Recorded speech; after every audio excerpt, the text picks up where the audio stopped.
Winter এসে গেছে, ক্রিসমাসও আসছে, কিন্তু বাজারের দামে প্লাম কেক কেন কিনবে?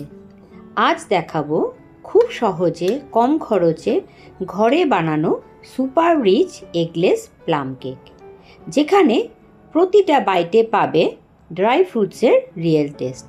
Hello friends, welcome to Sumi dream world.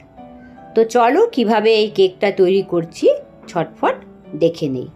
প্রথমে নিয়ে নিলাম স্ট্রবেরি দুটো বড়, ড্রাই ব্লুবেরি, ক্র্যানবেরি, এগুলো সব 2 টেবিল স্পুন থেকে কম, আলমন্ড, কাজু, পামকিন সিড, তার মধ্যে রয়েছে কিছু ব্লুবেরি আর কিশমিশ। সব ড্রাই ফ্রুটস আমি ওভারনাইট সোক করে রেখেছি ফ্রেশ অরেঞ্জ জুসে। টিপস, এতে কেক হবে বেশি সফট আর ফ্লেভার হবে deep and rich. Buttermilk তৈরির জন্য 200 মিলিলিটার ওয়ার্ম মিল্ক নিয়ে তাতে 1 টিস্পুন ভিনিগার দিয়ে ভালোভাবে কিছুক্ষণ ঢেকে রাখলেই বাটার মিল্ক তৈরি হবে। Step 3, dry ingredients preparation. তার জন্য আমি 2 কাপ ময়দা নিলাম, 2 টিএসপি বেকিং পাউডার, 1/4 থেকেও কম TSP baking soda, 6 to 7 TSP milk powder, 1 TSP থেকে কম নাটমেগ পাউডার, যেটা খুব সুন্দর গন্ধ আনে। এই নাটমেগ পাউডার বাজারেও কিনতে পাওয়া যায়, এবং 1/2 TSP cinnamon powder, 1/4 TSP ginger powder. Ginger powder না থাকলে তোমরা একটু আদার রস 1/2 চামচের মতন দিতে পারো। এবার লাস্টে দিলাম 4 টিএসপির মতন কোকোয়া পাউডার, যেটা ভালো রং আনে প্লাম কেকে আর একটা সুন্দর গন্ধ আনে। সব ইনগ্রিডিয়েন্টসগুলোকে ভালো করে চালনিতে ভালো করে চেড়ে নিলাম, যাতে কেকটা হয় ফ্লাফি এবং lumps free. Step 4, caramel preparation. তার জন্য একটা ননস্টিক প্যান ভালো করে গরম করে 1/2 কাপেরও কম সুগার দিয়ে হাই ফ্লেমে 1 থেকে 1.5 মিনিট না নেড়ে রাখবো। যখন এটা আস্তে আস্তে লাল হতে থাকবে এবং গলা স্টার্ট হবে, তখন আমি এটাকে স্প্যাচুলা দিয়ে নাড়িয়ে নেব। প্রথম অবস্থায় এটাকে নাড়াবে না, তাহলে কিন্তু চিনিগুলো লেগে লেগে যাবে। তাই জন্য যখন গলতে স্টার্ট করবে তখনই এটা নাড়াবে, এবং যখন এটা পুরো গলে যাবে তারপর গ্যাসের ফ্লেমটা অফ করে 5-6 চামচের মতন জল দিয়ে আবার নাড়িয়ে একটা সুন্দর ক্যারামেল তৈরি করে নিচ্ছি। ড্রাই ইনগ্রিডিয়েন্টসে আমি যে কোকো পাউডারটা দিয়েছিলাম সেটা না থাকলে তোমরা 1 টিস্পুন থেকে কম কফি পাউডার ইউজ করতে পারো। এদিকে বাটার মিল্কটা তৈরি হয়ে গেছে, ভালো করে মিক্স করে নিচ্ছি। Wet ingredient mixing. বাটার মিল্কটা তৈরি হয়ে গেছে সুন্দর। এবার একটা পাত্রে বাটার মিল্কটা ঢেলে 1 and 1/4 কাপ সুগার নিয়ে ইলেকট্রিক বিটার দিয়ে ভালো করে বিট করে নেব।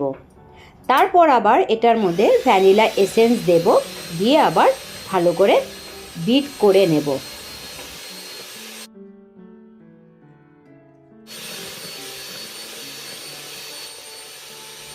এবার 1/4 প্লাস 1/4 কাপ 1/2 কাপের মতন রিফাইন্ড অয়েল নিলাম, নিয়ে ভালো করে বিট করছি যতক্ষণ পর্যন্ত না একটা স্মুথ মিক্সচার তৈরি হয়। এখানে তোমরা বাটারও ইউজ করতে পারো, আমি এখানে রিফাইন্ড অয়েল ইউজ করেছি, তাহলে বেশি ফ্লাফি হয়। এবার ব্যাটার মেকিং। ড্রাই ইনগ্রিডিয়েন্টসগুলো যে নিয়েছিলাম সেটাকে আবার ভালো করে চেলে নিচ্ছি, নিয়ে cut and fold method use করে সুন্দরভাবে একটা স্মুথ ব্যাটার বানালাম। টিপস, ড্রাই ইনগ্রিডিয়েন্টস যত বেশিবার শিপ করবে, মানে যত বেশিবার এটা আমি চালনি দিয়ে ছাঁকবো, ততটাই এয়ার ঢুকবে, আর এই এয়ারটাই কিন্তু কেকটাকে এক্সট্রা ফ্লাফি আর সফট করে তুলবে। আমি এখানে ড্রাই ইনগ্রিডিয়েন্টসটা কিন্তু ধাপে ধাপে মিশাচ্ছি।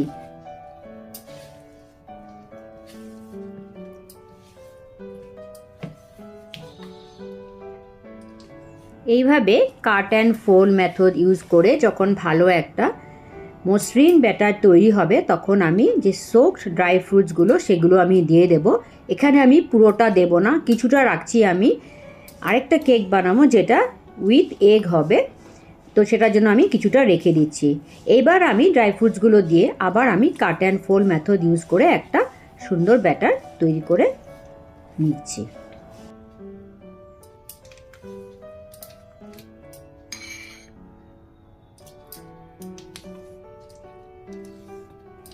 এবার আমি কিছু টুটি ফুটি দিয়ে আবার ভালো করে মিক্স করে নিচ্ছি। টুটি ফুটিটা তোমরা আগেও যখন ড্রাই ফ্রুটসগুলো সোক করবে তখনও দিতে পারো।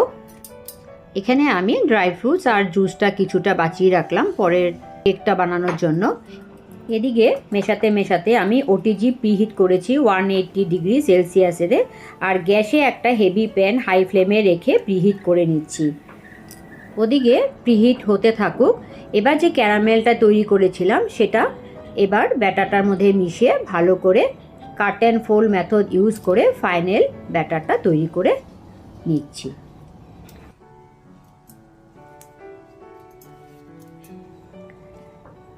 এদিকে 6 ইঞ্চির একটা কেক টিন আর 5 ইঞ্চির একটা কেক টিনে ভালো করে বাটার পেপার লাগিয়ে নিলাম। বাটার পেপার না থাকলে A4 সাইজের পেপার নিয়ে বাটার লাগিয়ে নিও, তাহলেই হবে। এটা একটা খুব ইম্পর্টেন্ট স্টেপ। কেক টিনে ঢালার আগে ঠিক আগেই ব্যাটারে 1 টিস্পুন ভিনিগার আর 1/4 টিস্পুন বেকিং সোডা দিলাম। ঝাঁজ আসা শুরু হতেই কুইকলি মিক্স করে টিনে ঢেলে দেব। এটাতে বেশি নাড়বো না, এতে কি হবে রিঅ্যাকশানটা নষ্ট হয়ে যাবে। এই যে রিঅ্যাকশানটা আসছে এটাই কিন্তু কেকটাকে ফ্লাফি করতে সাহায্য করবে। দুটো এবার ভালো করে ট্যাপ করে নিলাম যাতে এয়ার যদি বাবলস থাকে ভেতরে সেটা যেন বেরিয়ে যায়।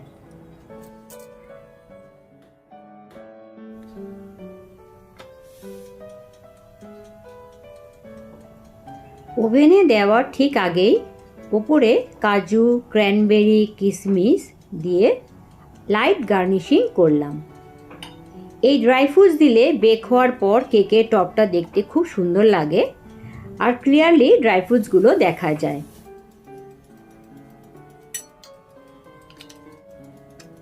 সাজানো হয়ে গেলে এবার ছোট যে কেক টিনটা নিয়েছিলাম 5 ইঞ্চির, সেটা আমি গ্যাস ওভেনে বসিয়ে দিলাম। ফ্লেমটা প্রথমে 3 মিনিটের জন্য হাই করে দিয়ে তারপরে 45 মিনিটসের জন্য লো ফ্লেমে আমি এটাকে বেক করে নেব।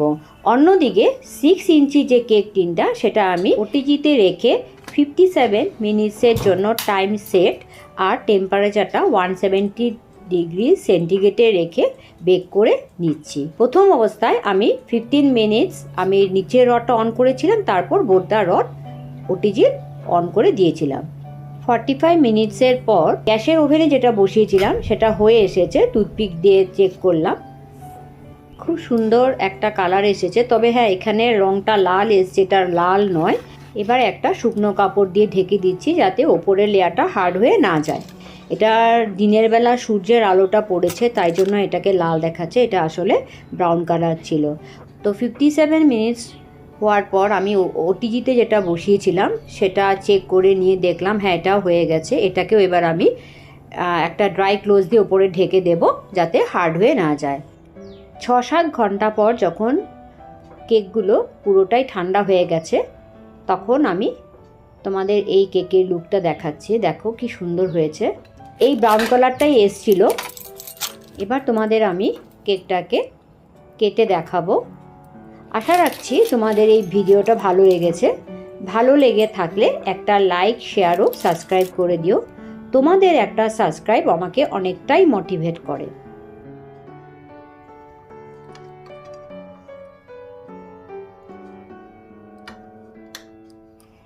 আমি কিছু টিপস দিই, সেই টিপসগুলো প্লিজ ফলো করলে কেকটা অবশ্যই ভালো হবে।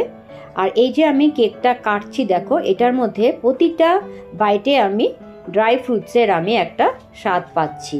তো এটা সেকেন্ড কেক, যে কেকটা আমি গ্যাসের ওভেনে তৈরি করেছিলাম। তো দেখো কি সুন্দর হয়েছে। নমস্কার, ভালো থাকবে।